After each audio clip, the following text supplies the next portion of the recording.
toetr'andro dia efa nitonitra ny andro hivelena Jesosy.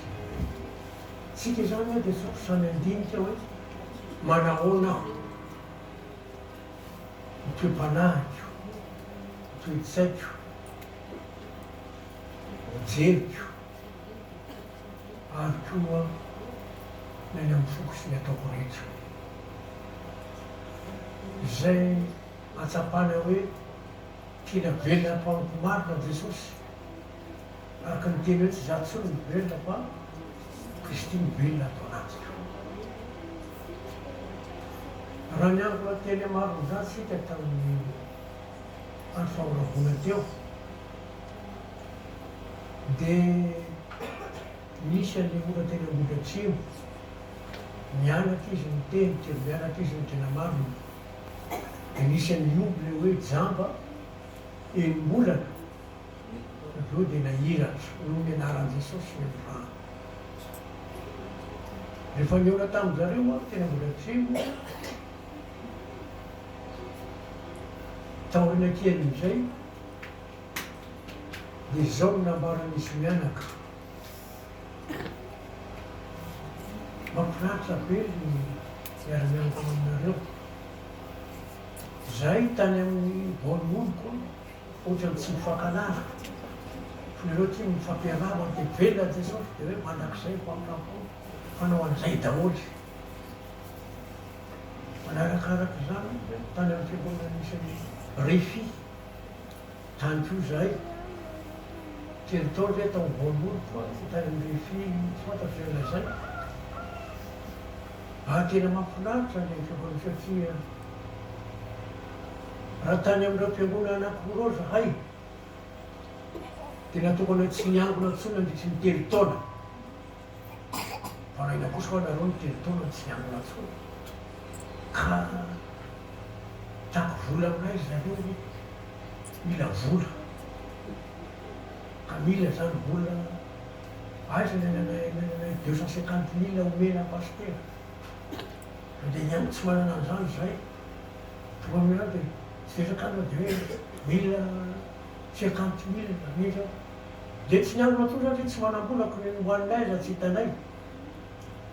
Fa ny mahagaga anay amin'ny fiangonana misy ity dia tsy mba miresaka volonareo. Fanatazana toa hoe tatazana an'izany fa dia sambito.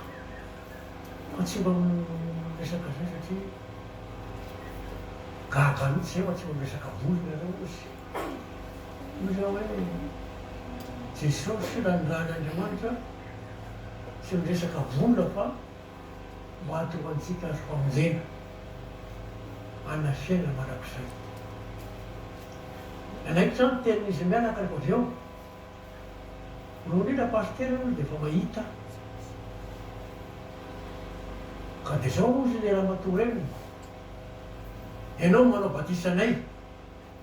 Toy izay mbola mianatra aloha. Namangy an'izareo tany tamin'ny herinandro tao larobisaka larobia makany. Dia miresaka eo zahay. Dia miditra tanana amin'ilay zazavavy anankiray hoe ana dia mivoaka ramatoa reny. Dia miverina avy any mibokiboky eto. Fantatrao dika zay? Mila baraky. Olona mantsy azy. Afaka Jesosy ho barakiny io. Taitra izy. Ahoana nahafantaranao an'izany pastera? Mijery anao dia eto ambony tsao eto botsibotsina be ihany. Tena gaga zay. Dia hoe Jesosy ihany mahafaka ny baraky io. Misy olona hoa vita batisy tsy afaka tany baraky. Zao izy zao afaka ny baraky. Ano alina vavy eny maro zaza zay. Afaka izy. Dia sahala amin'izany koa ny tokanao io. Ay ramatoa ny fifotoka. Mavaridy zany afaka ianao. Satria nahoana? Zao ny sekoan'i Jesosy andrava ny asan'ny devoly. Ara-mily fiainana mandrakizay. Ka dia ianao mihitsy anao batisa mbola mianatra aloha nareo ka. Mbola mianatra. Dirasina vavy Ezekiela eny amin'ny telopolo. Ezekiela eny amin'ny telopolo.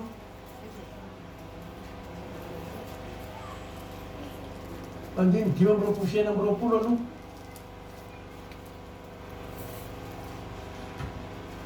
Misy ten'Andriamanitra fantatrareo tsara. Ezaka faharesana anareo amin'izao tontolo izao. Ezekiel 5 ny anaran'i Jesosy manao hoe efa fahazako rano madio ianareo mba hadio ho afaka amin'ny fahotanareo rehetra sy ny sampinareo rehetra. Zay Andriamanitra zany tia hanadio antsika amin'ny fahotana. Ny samposampotsy hoe akory le zavatra nafa ny zavatra akafizina be loatra dia lasa hoe sampy. Ny andiny ny eren'otolo ary omeko fovaovana anareo ary fanambohoana ataoko anatinareo ary soroko aminareo ny fovato ka mifonofona anareo ary fanako ataoko anatinareo. Jereo tsara Andriamanitra mihitsy ny teny omeko fovaovao sitsy tsy mahaova ny fontsika, tsy mahaova ny saitsika. Dia izy miteny hoe dioviko ianareo, omeko fovaovao anareo, isoroko anareo fovato. Raha vao misy na miteny hoe Andriamanitra eo amin'izao sisy zao hiezaka, hoy Andriamanitra hoe hitazaniko ary ianao dia hojereko. Hita fa tsy ho vita misy zao satria ny ankabeazany mivavaka any amin'ny toko zany dia manao an'izay Andriamanitra hiezaka amin'izao sisy zao mivavaka. Dia manao tena ho pasoavan'Andriamanitra. Nasina vavy zava-dehibe ho tena Andriamanitra io, omeko fo vaovao. Karaha ohatra hoe saina vaovao. Isoroko aminareo le fovato le fo le tsy miraharaha, tsy miraika. Nefa tia mivavaka ihany le olona. Ary zay no zava-dehibe izany fanambarana zany. Ary mba hatanteraka izany rehetra zany rehefa tantaran'Andriamanitra eo, tsy ampy zay koa izy amin'ny andininy 7 inaran'i Jesosy ary ny fanahiko nataoko anatinareo jereo tsara io. Ary ny fanahiko nataoko fahoana ny hoe omena an'le fanahy masina indray. Nefa efa misy fo vaovao, saina vaovao, efa antefo fa dioviko tamin'ny rano ianao. Amteriko anaty eo fanahiko mba izareo mitandrina didy sy mididy sy hanaraka azy. Tsy ahitandrina ny didin'le olona sy hanaraka ny ten'Andriamanitra ny olona raha tsy ao fanahy masina.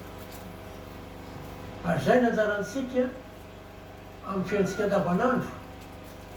Mamaky baiboly, miresaka amin'i Jesosy, mba azahoany makavahana azo toerana tsara amin'ny fiainantsika, ary dia mahatonga azy manova antsika mba hanantsika fiaina manakizay. Pasoavan'Andriamanitra io amintsika rehetra, dia mba ho tanteraka antsika ny fiasany satria manakizay ny mpamorapony. Alleluia.